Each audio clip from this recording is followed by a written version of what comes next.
Pessoal, nós vamos dar continuidade à nossa série de mensagens a respeito de Jesus no Evangelho de João, tá?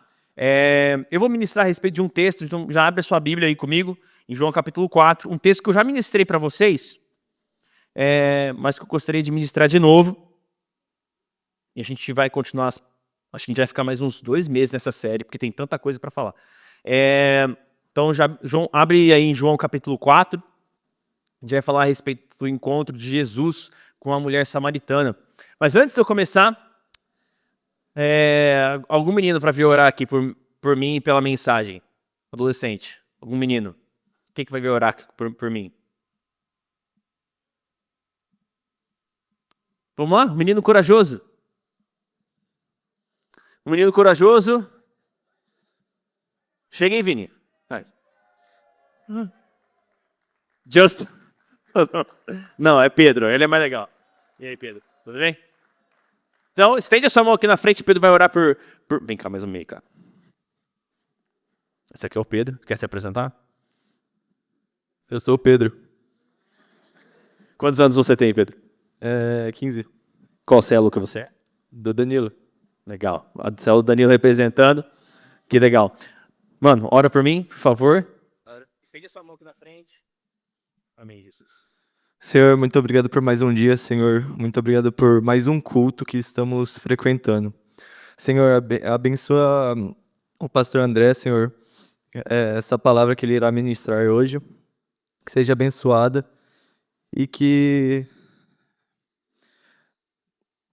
Desculpa, estou nervoso.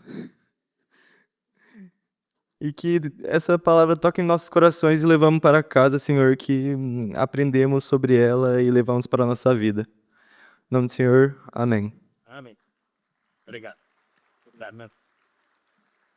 Amém. Obrigado, Pedro. Eu acho que eu vou começar a fazer isso todo culto, achei legal. Os caras te zoando aí, Pedro, me perdoa, mano. Então, galera, então abre comigo em João capítulo 4. A gente não vai ter culto semana que vem, porque você sabe o que está começando essa semana aí, né? A exposição. E a gente sempre tem uns bandidinhos que gostam de não vem no culto para ir em showzinho, tá? Então a gente não vai fazer culto, porque a gente vai no show semana que vem. Mentira, coisas do capeta, eu não vou ouvir Gustavo Lima, coisa ruim do caramba. A gente citou quando eu era adolescente, ele escreveu uma música, o Gustavo Lima, que eu percebi que já faz 14 anos que ele lançou essa música. Alguns de vocês não estavam nem vivos quando ele lançou essa música. Eu fiquei, caraca, estou muito velho, pelo amor de Deus. Mas vamos lá? Você está com a sua Bíblia aberta em João capítulo 4. Nós vamos conversar a respeito do encontro de Jesus com a mulher samaritana.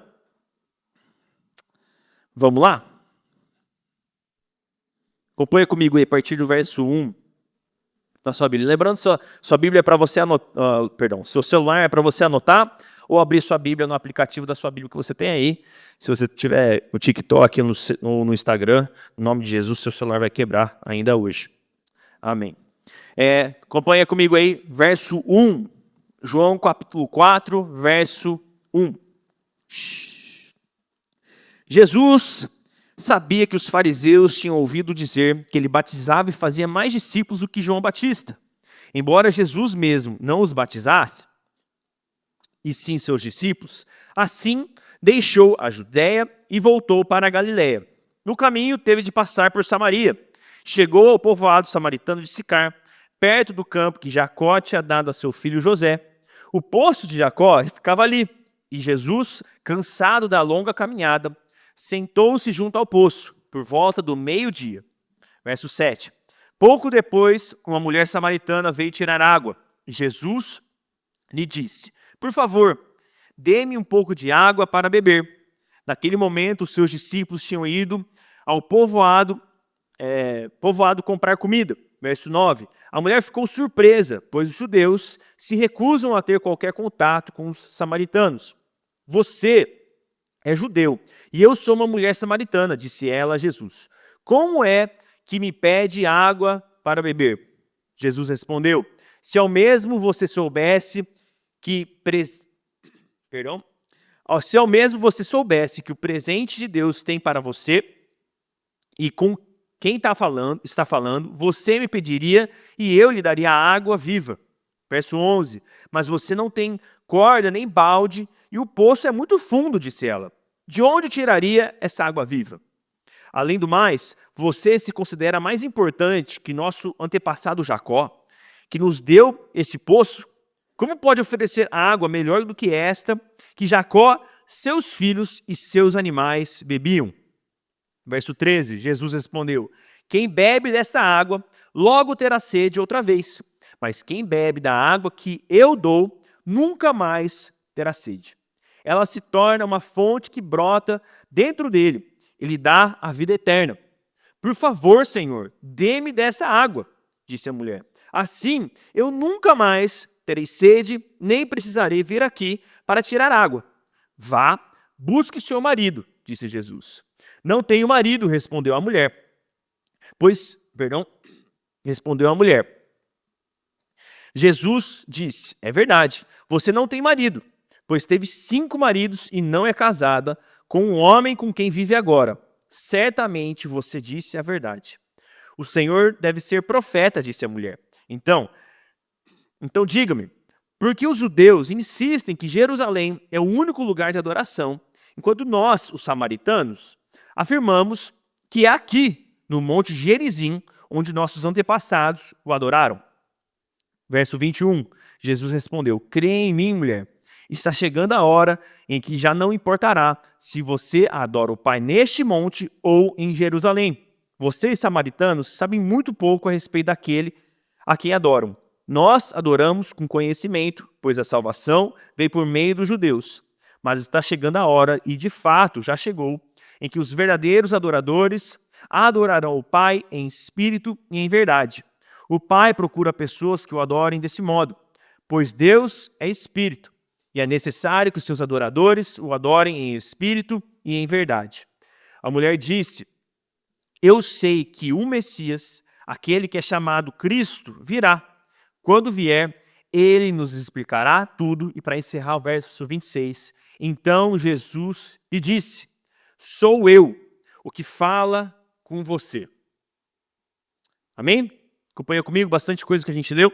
Eu queria fazer minha introdução justamente no último verso que a gente leu, no verso 26, que é Jesus dizendo para a mulher, respondendo assim, sou eu, o Messias, eu que estou falando com vocês. Por que eu queria fazer disso a minha introdução? Porque, gente, a gente encontra no livro inteiro de João, Jesus tentando se descrever, Jesus tentando colocar em palavras quem ele é, tá? E é muito nítido aqui que Jesus ele é muito proposital com a expressão que ele usa, tá? Se você for mais para frente, se você for para João capítulo 8, vira a sua Bíblia, algumas páginas aí. João capítulo 8, verso 58. No final, a partir do verso 21, gente, Jesus está ali conversando com alguns judeus e ele está argumentando e ele está explicando quem ele é. E ele começa a fazer algumas comparações, ele começa a falar de como ele é maior que Abraão, de como ele é maior que todos os seus antepassados. E você vai lá no verso 58, olha isso aqui.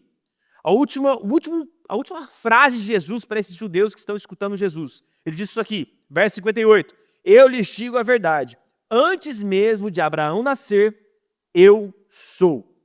Então apanharam pedras para atirar em Jesus, mas ele se ocultou deles e saiu do templo. O que essa expressão eu sou significa, gente? Jesus está citando algo muito específico aqui, que eu quero que você anote, que é Êxodo capítulo 3, versos 13 ao 15. Jesus está pegando o encontro de Moisés, que todo judeu conhecia a Bíblia, todo judeu conhecia o Torá, todo judeu conhecia os cinco primeiros livros da Bíblia, eles conheciam todas as histórias. E eles conheciam esse encontro que Moisés teve com Jesus. E Jesus está justamente citando, eu quero ler esse texto, Êxodo capítulo 3, versos 13 ao 15, que diz assim, Moisés disse a Deus, se eu for aos israelitas e lhe disser, que o Deus de seus antepassados me enviou a vocês, eles perguntarão, qual é o nome dele? O que devo dizer Deus respondeu a Moisés: eu sou o que sou. Diga ao povo de Israel: eu sou, me enviou a vocês. Deus também instruiu Moisés: diga ao povo de Israel: Javé, o Deus de seus antepassados, o Deus de Abraão, o Deus de Isaque, o Deus de Jacó, me enviou a vocês. Este é meu nome para sempre, e pelo qual serei lembrado de geração em geração. Então, gente, por que isso aqui é muito importante? Jesus está pegando a expressão que o próprio Deus usou quando ele estava conversando com Moisés, e ele está usando a mesma expressão para ele mesmo. Então, o que Jesus está fazendo aqui com o povo judeu? Jesus está batendo no peito falando assim: eu não sou só mais um profeta. Eu não sou mais um mestre.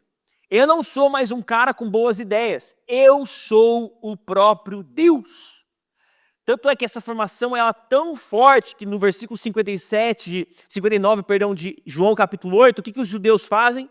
Eles começam a pegar pedras para atirar em Jesus. Porque isso era uma das heresias, uma das maiores heresias que qualquer judeu poderia dizer, que ele é o próprio Deus. Então volta a sua Bíblia aí para João capítulo 4. O que é importante a gente notar aqui ainda sobre Êxodo, tá? É que os israelitas, gente, acreditavam que o nome de uma pessoa, ela refletia a sua essência. Se você for para o Antigo Testamento, os nomes das pessoas eram extremamente proféticos. Os nomes dessas pessoas representavam talvez um contexto que elas estavam vivendo. Elas estavam representando alguma situação que o povo de Israel estava vivendo. Os líderes, esses grandes, todos os seus filhos, eles tinham recebido nomes justamente desses momentos. E aí que está. Até esse encontro de Moisés com Deus em Êxodo capítulo 3, Deus ele se revelava de maneira, vou usar esse termo, parcial para o seu povo, para os patriarcas. Então, se você vai para Gênesis capítulo 14, Deus se revela como Deus Altíssimo. Gênesis capítulo 16, Deus se revela como Deus que me vê. Gênesis capítulo 17, Deus Todo-Poderoso. Então o termo El Shaddai significa o Deus Todo-Poderoso. Gênesis capítulo 21, o Deus Eterno. Então é como se Deus fosse revelando partes de quem Ele é para os patriarcas, para que esses grandes homens de Deus conseguissem compreender o tamanho de Deus. Tá? Mas finalmente aqui então, nesse encontro com Moisés, Deus se apresenta a Moisés como Javé, ele está revelando quem ele é de verdade, por completo.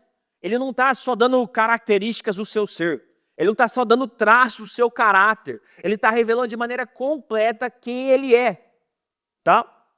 Então, essa expressão, o nome divino, o nome no hebraico aqui, Javé, pode ser traduzido de várias maneiras.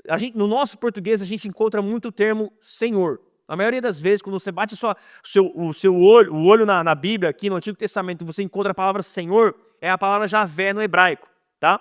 Que você pode traduzir ela como Ele é o que é. Tem algumas formas de você descrever aqui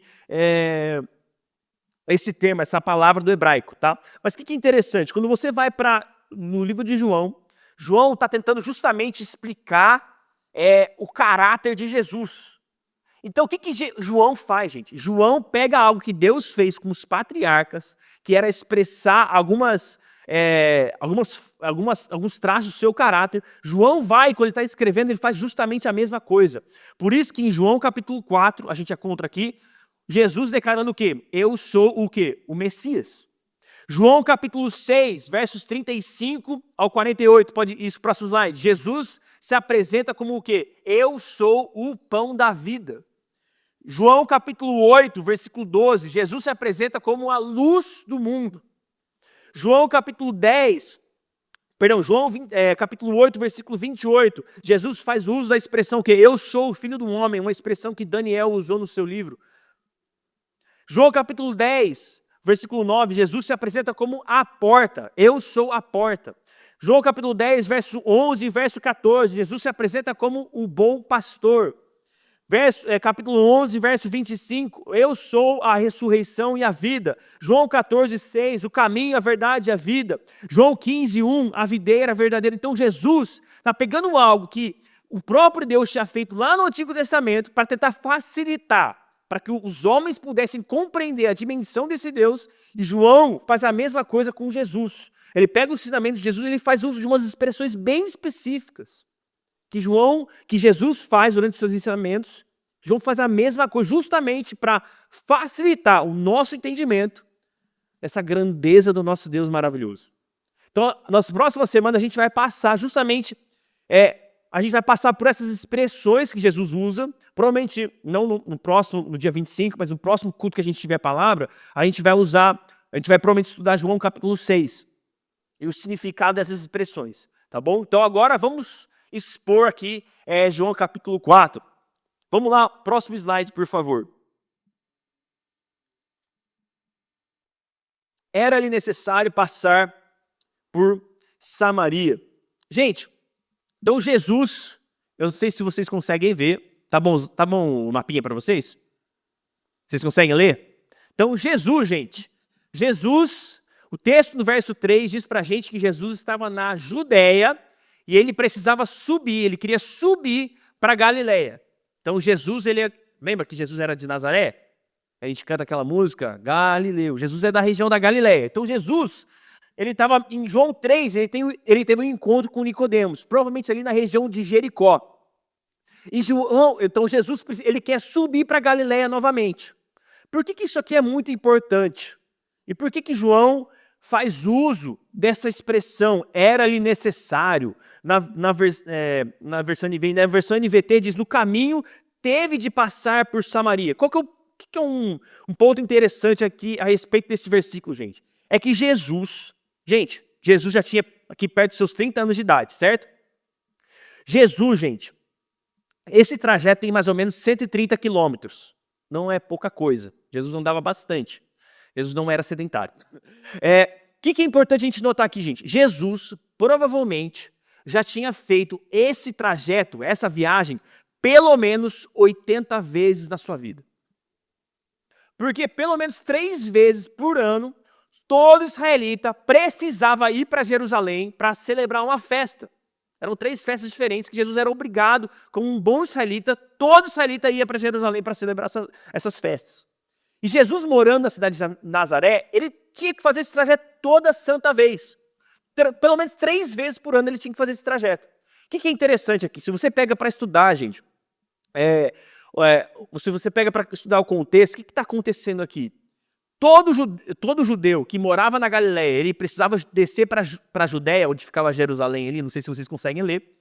Ao invés de passar por Samaria, que era onde os samaritanos passavam, os judeus, não sei se você consegue ver, tem uma linha azul, bem fininha, que é um rio aquilo ali, tá?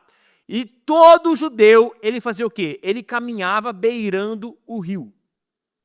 Por quê, gente? Primeira coisa, já tô indo adiante, né?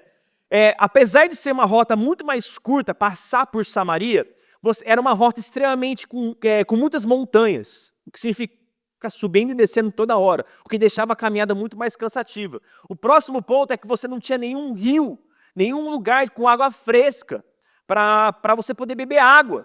Então os judeus eles faziam questão de ir por um lugar fazer uma rota que era mais longa, mas o judeu preferia, por quê? Não passava por montanha. Os samaritanos tinham uma fama de roubar muitos os judeus, então eles evitavam justamente por ser uma rota mais perigosa. E também o judeu ele temia a profanação. O judeu olhava para o samaritano e tinha uma aversão do judeu com o samaritano. Por isso que fica muito explícito nessa história, quando a gente lê João capítulo 4, a mulher olha para Jesus e diz assim, você, judeu, me pedindo água? Porque o judeu não tomava nem água do mesmo copo com o samaritano. Porque ele olhava para o samaritano e falava assim, você é impuro. Porque o povo samaritano, quando eles foram conquistados pelos povos, pela Babilônia, eles se misturaram com esses povos. Os judeus permaneceram puros. Vamos usar esse termo. Tá? Então, gente, eu acho muito interessante por que João faz uso da expressão é necessário. Ou Jesus tinha que passar por Samaria. É muito lindo. Gente, provavelmente quando Jesus escolhe fazer esse caminho de passar por Samaria, os discípulos olharam para Jesus e falaram assim, por que a gente está fazendo esse caminho? É muito, quando você assiste The Chosen, Mateus, ele olha para Jesus assim, Jesus, vamos por aqui, aqui é mais seguro. Aqui é o caminho mais comum. E Jesus disse, não, a gente vai por aqui mesmo. Então, eu acho muito lindo isso, porque para quem que era necessário, gente, passar por Samaria? Jesus, ele é Deus. Jesus, ele é autossuficiente, ele não precisa passar por Samaria. Jesus, ele não precisava, Jesus não tem necessidade para ter que passar por Samaria. Qual que era a necessidade aqui, gente? A necessidade era um encontro com uma certa mulher. Essa era a necessidade do coração de Jesus. Jesus já enxergava essa mulher e ele sabia que essa mulher precisava de maneira desesperada de um encontro com ele. É isso que o verso 4 quer dizer. Vai para o verso 9. A mulher samaritana então lhe perguntou, como o Senhor, sendo judeu, pede a mim, uma mulher samaritana, água para beber? Daí tem algumas Bíblias, né, algumas versões da Bíblia que deixa até claro, pois os judeus não se dão bem com os samaritanos. João faz questão de escrever. Eu quero listar aqui 4 barreiras que eu encontro aqui nesse encontro de Jesus com essa mulher. Primeiro, a barreira geográfica. Segundo, a barreira étnica. Judeus não falavam com os samaritanos, como eu já citei. Eles temiam profanação cerimonial. Eles tinham que se lavar e fazer um ritual de pureza para que eles pudessem oferecer sacrifícios a Deus, se eles tivessem tido algum tipo de contato com o samaritano. Terceiro, uma barreira moral, social. Homens não falavam com mulheres em público. Não era comum. Então, por isso que quando a Bíblia faz questão de citar que mulheres seguiam Jesus, é muito proposital. Porque o judeu ele não passava tempo ensinando as mulheres. Os homens judeus, né? Essa mulher, de maneira específica, gente, Jesus conhecendo a situação moral dessa mulher, essa mulher ela é impura, ela já teve 5 homens na vida dela. Ela já se afastou de 5 homens e ela está indo para o 6º.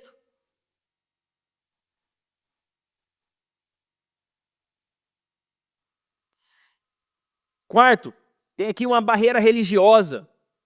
Por quê? Deixa eu te trazer um pouco de contexto. Se você vai para os livros de Esdras, e Neemias, Esdras capítulo 3, capítulo 4, e Neemias capítulo 4, não sei se você vai lembrar, mas o povo está exilado na Babilônia. Lembra? Livro de Daniel, a galera morando em outro lugar. E daí o que acontece? Em Esdras capítulo 3, capítulo 4, e Neemias capítulo 4, o povo os judeus, eles são liberados a voltar para Jerusalém para reconstruir tanto os muros da cidade, como também a própria cidade em si. Tá? Reconstruir o templo. E o que aconteceu? Depois de 70 anos de cativeiro, gente, os samaritanos foram os primeiros a colocar empecilhos e atrapalhar a reconstrução da cidade de Jerusalém e a reconstrução do templo. E os judeus lembravam disso. E o que acontece? Não sei se você for mais para frente aqui, o verso 20. A mulher dizendo, então diga-me, por que os judeus insistem que Jerusalém é o único lugar de adoração, enquanto nós, os samaritanos, afirmamos que aqui, no Monte Gerizim, onde nossos antepassados adoraram? O que isso aqui significa, gente? É que uns 400 anos antes de Cristo, os samaritanos eles construíram um templo justamente naquele monte, perto daquele poço. E eles adoravam a Deus e também a outros deuses, era uma mistura, uma salada de adoração, eu vou usar um termo que eu não posso usar, mas uma salada religiosa acontecia nesse lugar. Você entendeu? E aconteceu, uns 120 anos antes de Jesus, né, de Jesus aparecer aqui na história, os judeus, eles sobem para Samaria, e eles olham aquele templo e eles destroem aquele templo. Então, por isso que a mulher, quando ela olha para Jesus, ela diz assim, você o seu povo é o motivo porque eu não tenho um lugar para prestar adoração a Deus. Essa é a crítica da mulher. Então o verso 20 começa a fazer um pouco de sentido, quando a gente aprende o contexto aqui desse texto aqui, né? Então, gente, já fazem quase 500 anos que você tinha de barreiras entre judeus e samaritanos. Uma história muito longa de problemas religiosos, problema entre esses povos, tá? Então, por isso que a mulher questiona. No verso 9, aqui, Jesus vindo falar com ela. E daí, a gente percebe como Jesus é intencional. Verso 10. Jesus lhe respondeu: se você conhecesse o dom de Deus e quem lhe está pedindo água, você lhe teria pedido e ele lhe teria dado, água viva. O que é essa água viva aqui, pessoal? A água viva é justamente o Espírito Santo. João capítulo 7, se você for mais para frente, virar a página da sua Bíblia aí para João capítulo 7, verso 37 e 39, diz assim: nos últimos e mais importantes dias da festa, Jesus levantou-se e disse em alta voz: se alguém tem sede, venha a mim e beba. Quem crer em mim, como diz a Escritura, do seu interior fluirão rios de água viva. Ele estava se referindo ao Espírito, que mais tarde receberiam os que nele crescem.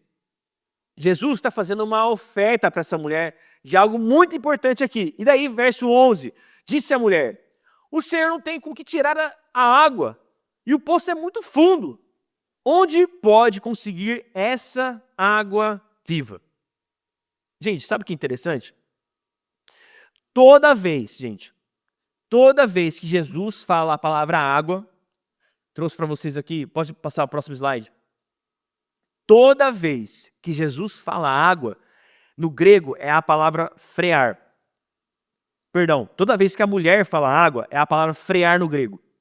Verso 11 e verso 12, que significa cisterna, de onde vem a palavra lençóis freáticos, águas de poço.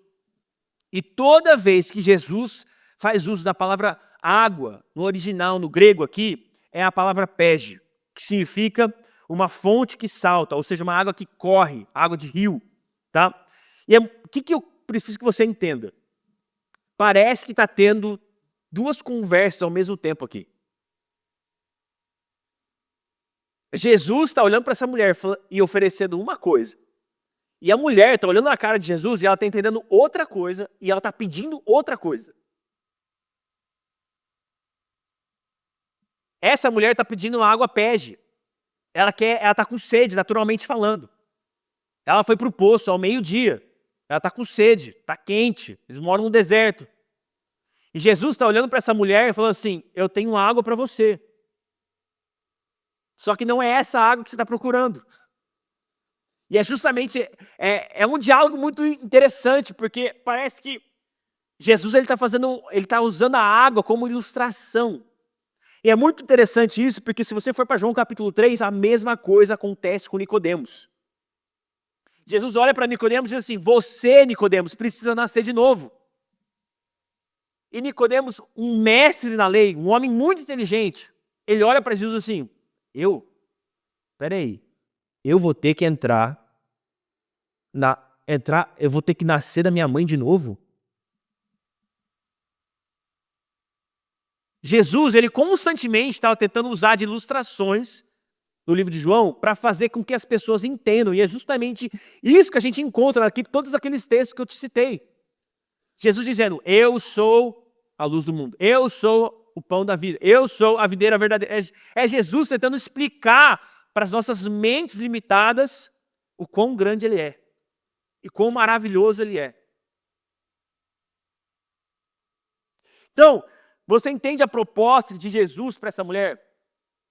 Essa mulher está pedindo um tipo de água.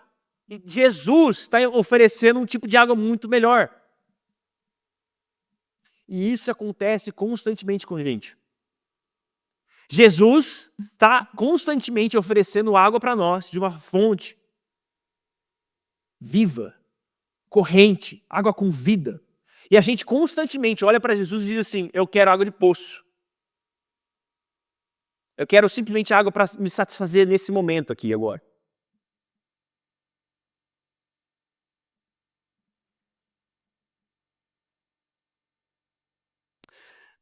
Verso 13, acompanha comigo, verso 15. Jesus respondeu: quem beber dessa água terá sede outra vez, mas quem beber da água que eu lhe der, nunca mais terá sede. Ao contrário, a água que eu lhe der se tornará nele uma fonte de água a jorrar para a vida eterna. A mulher lhe disse: Senhor, dê-me dessa água para que eu não tenha mais sede, nem precise voltar aqui para tirar água. A mulher não está entendendo o que Jesus está oferecendo para ela. E ela acha que Jesus pode solucionar um problema natural dela. Sabe por quê, gente? Deixa eu te trazer um pouco de contexto. Não era normal ninguém ir para o poço ao meio-dia. Porque o sol está torando na telha. Está quente pra caramba. É quente pra caramba. Então o que as pessoas faziam? Diferentemente da gente, que a gente gosta de ficar até tarde assistindo TV, né, sei lá, jogando e não sei o quê, a gente vai dormir 2 da manhã. O judeu, as pessoas daquela região, elas iam dormir extremamente cedo. Escurecia, o povo ia para a cama dormir. E o povo acordava muito cedo. Então dava 5 horas da manhã, como o sol estava nascendo, o povo já estava indo pegar água no poço. As mulheres já iam para...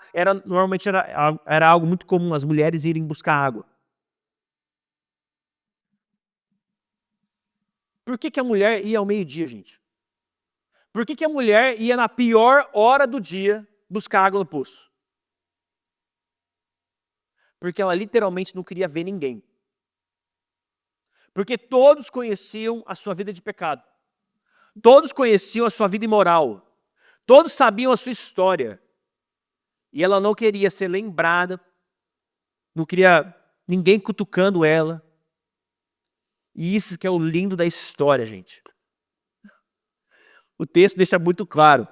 Jesus faz o quê? Ele fala assim, ele chega no poço e ele fala assim para os seus discípulos: eu vou ficar aqui um pouquinho, podem ir lá vocês para a cidade comprar um pouco de comida.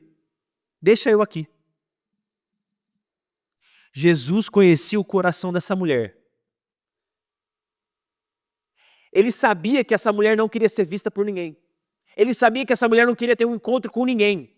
Ela ia justamente ao meio-dia para evitar qualquer tipo de encontro. E Jesus faz o quê? Ele sozinho lá, esperando essa mulher. Para justamente ter um encontro com uma pessoa que não queria ser encontrada por ninguém.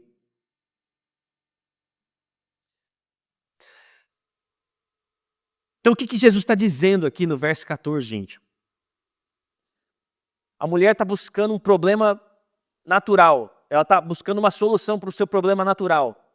E Jesus está oferecendo para ela satisfação verdadeira. Porque eu não sei você, eu bebo da fonte desse Deus maravilhoso, mas eu tenho muita sede. Eu tenho tentado tomar pelo menos 3 litros de água por dia. Acordo 2 da manhã para fazer xixi toda vez. É um saco. Mas eu tenho sede, todos nós temos sede. Então, Jesus não está falando que essa mulher nunca mais teria sede. É muito claro isso. A gente olha para essa história assim, fala assim, nossa, que mulher tonta, ela não está entendendo o que Jesus está falando. Mas a mulher está olhando para Jesus e ela está dizendo, eu só quero uma solução para o meu problema natural. E Jesus está oferecendo uma solução espiritual, uma solução eterna. Então, anota essa frase, toda fonte que não vem do próprio Deus, ou ela seca, ou ela não nos satisfaz. Ou ela seca, ou ela não nos satisfaz. Sabe por quê, gente? A água do poço de Jacó, a água daquele poço que essa mulher ela foi buscar, provavelmente pelo menos por 2 ou 3, quase 2 meses por ano, aquela água daquele poço secava. Tamanho... Como calor era, tinha tanto sol naquele lugar, naquela região. A água daquele poço, ela tem uma quantidade limitada, ela não...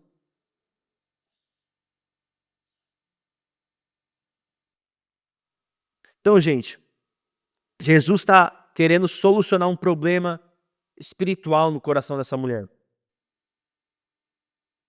E aí que tá, o Espírito é uma fonte diferente, ele jorra eternamente. Versos 16 ao 18, ele disse, Vai, chame seu marido e volte. Não tenho marido, respondeu ela. Disse-lhe Jesus, você falou corretamente, dizendo que não tem marido. Verso 18, o fato é que você já teve 5, e o homem com quem agora vive não é o seu marido. O que acabou de dizer é verdade. Gente, por que Jesus pergunta do marido?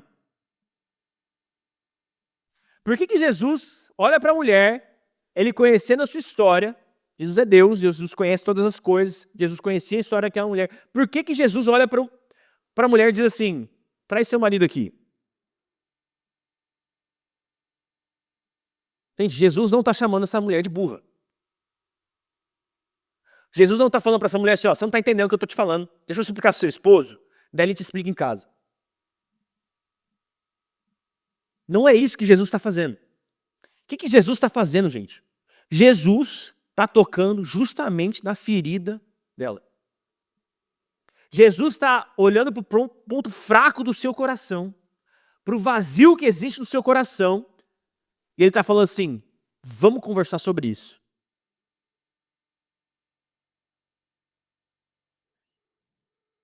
Jesus está tocando essa ferida para que ela olhasse para dentro de si, para que ela pudesse fazer uma autoavaliação do seu coração, da sua situação.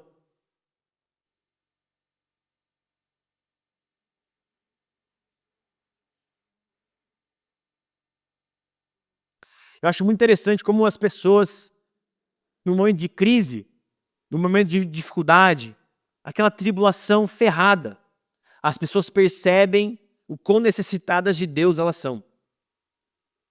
E um dos motivos da minha ministração é para que a gente possa chegar para esse lugar de satisfação em Deus sem precisar viver um momento de desespero na nossa família, na nossa vida. Sabe, porque a gente tem, na nossa vida, a gente vai vivendo e a gente vai bebendo de várias fontes, a gente acha que a gente está satisfeito. Até que uma crise vem, a gente olha para si mesmo, a gente faz uma autoavaliação, a gente olha para o nosso coração e a gente percebe o quão vazio nós somos. E a gente percebe o quão necessitado de Deus nós somos.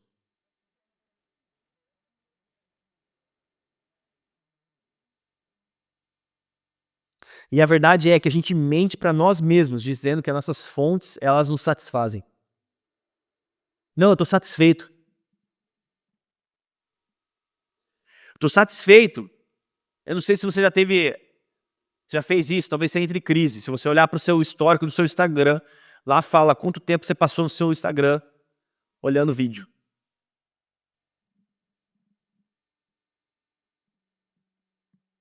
Dá uma crise, porque você percebe como a gente tenta satisfazer nossa carência em uma rede social, na opinião dos outros.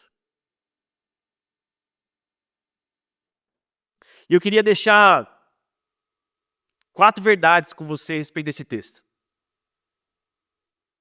Eu acabei nem falando o tema da mensagem, né? Mas eu sou a fonte. Uau! Que tema esplêndido. Então, 4 verdades para você. Pode passar o slide.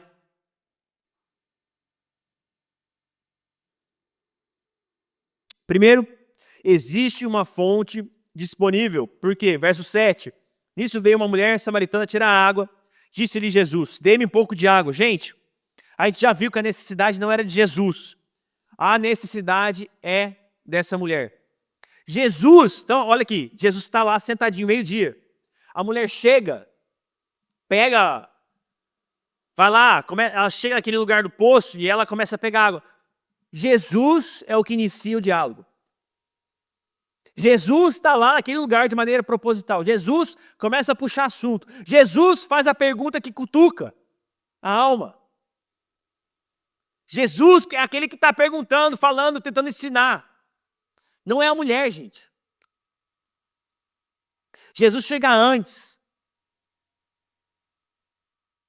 Gente, Jesus podia ter pego um balde, sei lá. Se Jesus estava com sede de verdade para ele estar naquele poço, se o problema de Jesus, a necessidade de Jesus era só tomar um pouco de água, Jesus, sei lá, dava um jeito. Jesus estalava os dedos e aparecia um balde com uma cordinha lá, e ele enfiava o balde no poço e pegava água. Jesus está lá, sem balde, sem nada para pegar água, de maneira proposital, para começar um diálogo com aquela mulher e para puxar assunto.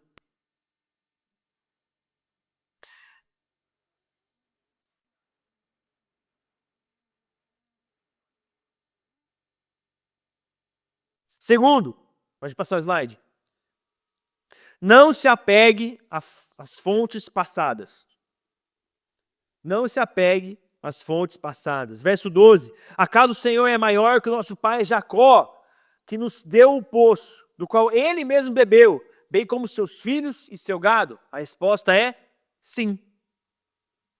Jesus é maior, sim, que Jacó. Aquele que tinha cavado aquele poço. A resposta mais franca que Jesus podia ter dado era sim. Eu sou sim. Mas Jesus, ele é paciente, ele vai conversando com essa mulher, ele vai trazendo ela para perto, com as suas perguntas, devagarzinho, conversando com essa mulher.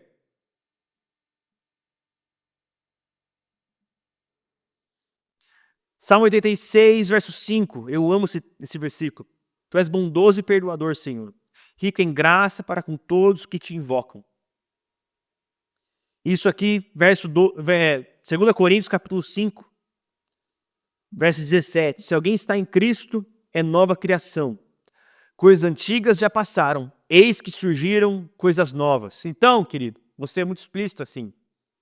As nossas antigas fontes eram a pornografia. A nossa antiga fonte era uma vida de mentira. A nossa antiga fonte era uma vida em busca de reconhecimento. Busca por aprovação. Essas eram as nossas antigas fontes.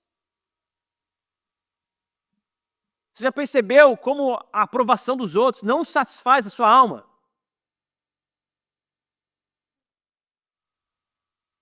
Você já percebeu como a pornografia não satisfaz a sua alma? Não satisfaz. Você tem aquele momento de prazer, e quando passa, você começa a olhar para si mesmo e começa a sentir o buraco de novo. Porque, gente, o vazio que existe no nosso coração é só o próprio Jesus. É só o próprio Jesus que pode preencher. Eu acho isso muito lindo, a gente não leu o verso 28, mas diz assim: então, deixando o seu cântaro, a mulher voltou à cidade. Por que esse verso é importante, gente? Por que essa expressão, deixando o seu cântaro?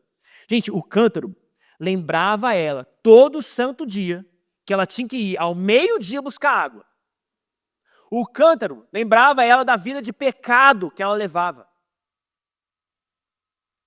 O cântaro era um pedaço de madeira, daí tinha um jarro, uma jarra que tinha uma cordinha que prendia nessa madeira de um lado, e um outro jarro do outro lado com uma cordinha que prendia. Daí a mulher entrava debaixo da madeira, colocava nas costas, e era isso. E ela saía carregando. O cântaro lembrava ela todo santo dia da vida de pecado que ela levava. Então, essa expressão que João usa aqui, gente, é muito proposital. Porque a mulher está deixando para trás o que lembrava a ela todo santo dia na sua vida de pecado.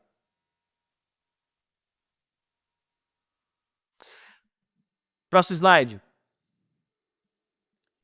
Terceiro, existe apenas uma fonte que satisfaz a nossa alma. Verso 13 e 14, Jesus respondeu: quem beber dessa água terá sede outra vez, mas quem beber da água que eu lhe der, nunca mais terá sede. Isaías capítulo 12, verso 3. Com alegria vocês tirarão a água das fontes da salvação. João capítulo 7, verso 38. Quem crer em mim, como diz a Escritura, do seu interior fluirão rios de água viva. Então não é o reconhecimento dos outros, não é a aprovação dos outros, não é quantos seguidores você tem, não é o quão grande a sua roda de amigos é, não é o quão influente você é. Se você tem a roupa do ano, se você está na modinha, Não é isso que vai satisfazer nossa alma.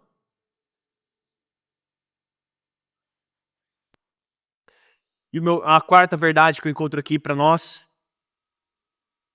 que eu acho que essa precisava ser mais uma verdade para nós como ministério. Próximo slide. Quem encontrou essa fonte deseja compartilhar sobre essa fonte. Verso 29. A mulher deixa o seu cântaro para o lado, né, o verso 28. Ela continua o verso 29. Venham ver um homem que me disse tudo o que tenho feito. Será que ele não é o Cristo? Cara, a gente precisa ter pressa para compartilhar a respeito daquilo que a gente experimentou em Cristo. Uma das marcas de uma pessoa que está satisfeita em Deus é que ela enxerga a necessidade, o buraco na vida dos outros, e ela faz o mínimo, que é fazer assim, cara, eu provei de algo muito bom, algo que preencheu o meu vazio. Você quer provar também? Você quer beber dessa fonte que eu tenho bebido? É uma coisa muito mínima, é uma coisa muito básica, e que a gente não precisa espiritualizar. A gente gosta de usar esse termo, ser mais evangelista, não sei o quê. Ah, é um dom. Cara, realmente tem pessoas que, o cara prega em tudo quanto é lugar, o cara exala evangelismo, sei lá. Cara, qualquer lugar, qualquer pessoa, ele nunca viu a pessoa, mas sabe o que acontece? Aí você teve uma experiência com Deus, você diz que teve uma experiência com Deus, e ano após ano passa, se você olhar para os 3 últimos anos, você não lembra de uma pessoa que você olhou para a cara dessa pessoa e falou assim, cara, eu tive um encontro com Deus, eu experimentei algo, e você nunca compartilhou com ninguém,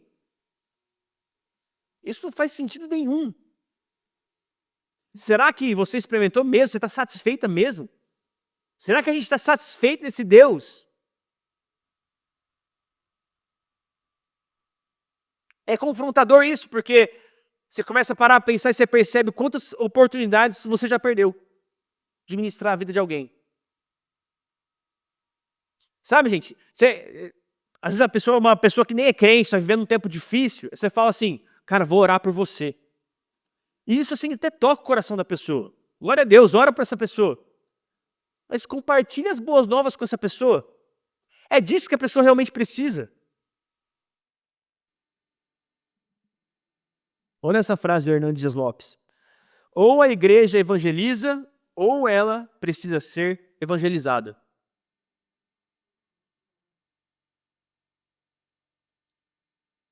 Sabe, se você for para João, virar a sua página aí, João 1, olha isso aqui. A gente leu isso no nosso último culto. João capítulo 1, verso 29 e também o verso 36. O que João vê Jesus passando e ele não consegue nem segurar. Tipo assim, vejam, é o Cordeiro de Deus. Aquele cara que está passando ali. Aquele cara ali é o aguardado. Porque a gente tem orado e esperado. É esse cara que está passando aí. João capítulo 1, verso 41. André teve um encontro com Jesus. Ele recebe um pouco dos ensinamentos de Jesus. O que André faz? André volta para casa. Ele chega no irmão dele, Pedro, e fala assim, mano, a gente encontrou o Messias. Vamos lá ver ele. João capítulo 1, verso 45. A mesma coisa acontece com Filipe e Natanael. Achamos aquele sobre quem Moisés escreveu na lei. Coisa simples. Um irmão contando para um irmão. Um amigo contando para um amigo. Eu não estou falando que você tem que catar o microfone e ir ali no calçadão e começar a berrar um monte de coisa. Já tem gente que faz isso. Mas o mínimo que eu e você podemos fazer é conversar com aquela pessoa que a gente vê todo santo dia, de segunda a sexta, e falar assim, além de orar por você, deixa eu compartilhar uma coisa que eu encontrei. Então, próximo slide para a gente encerrar. Existe uma fonte disponível. Não se apegue às fontes passadas.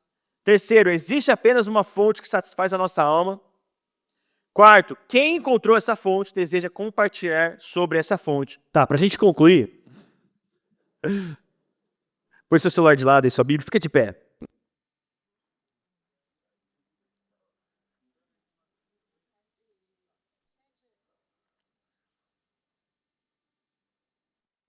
Eu queria só notar algo que eu acho muito interessante sobre essa história que a gente leu. Como Jesus, ele inicia a conversa. Eu percebi algo muito orando, né? Acho muito interessante que Jesus, ele não inicia a conversa com a mulher samaritana, olhando para ela e dizendo assim: ô, chama lá teu esposo, quero falar um bagulho para vocês.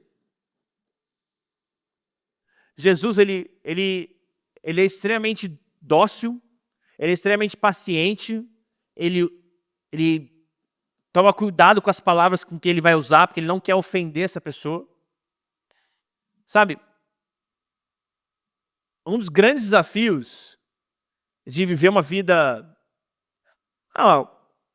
santa é a gente simplesmente viver uma vida moral para os outros. Quando a gente for ministrar as pessoas, você precisa mudar de comportamento. Você precisa mudar esse jeito de pensar. Para de, sei lá, que você está indo, vai beber. Não faz isso não. Existe uma mudança de comportamento que acontece vai acontecer na vida das pessoas, mas ela vem de um lugar de se encontrar justamente com essa fonte. De se encontrar de ter um encontro genuíno com Deus. Então eu noto que Jesus, ele é extremamente paciente. Ele começa com uma pergunta muito simples: você me dá um pouco de água? E isso é extremamente prático, porque eu gostaria que a gente fizesse essa aplicação para nós, com os nossos amigos, com as pessoas que a gente conhece. Sabe, talvez nessa vida cristã, depois de um encontro com Deus que você teve, talvez você vomitou moralidade e ser religioso para várias pessoas. Você viu um amigo fazendo porcaria na vida, e você falou assim: mano, faz isso não, tá errado. E eu entendo, existe o lado correto disso, mas, cara, Deus se importa muito mais com a mudança no coração do que uma simples mudança de comportamento. Deus está buscando algo muito mais íntimo e é justamente isso que Jesus faz com essa mulher. Jesus, ele é pessoal. Ele está ali conversando de maneira simples com essa mulher. Sim, tem um momento que ele olha para essa mulher e diz assim: isso aqui é o seu problema. E ele vai lá e ele toca na ferida. Porque o Evangelho faz isso conosco, ele nos confronta. Ele confronta o nosso coração.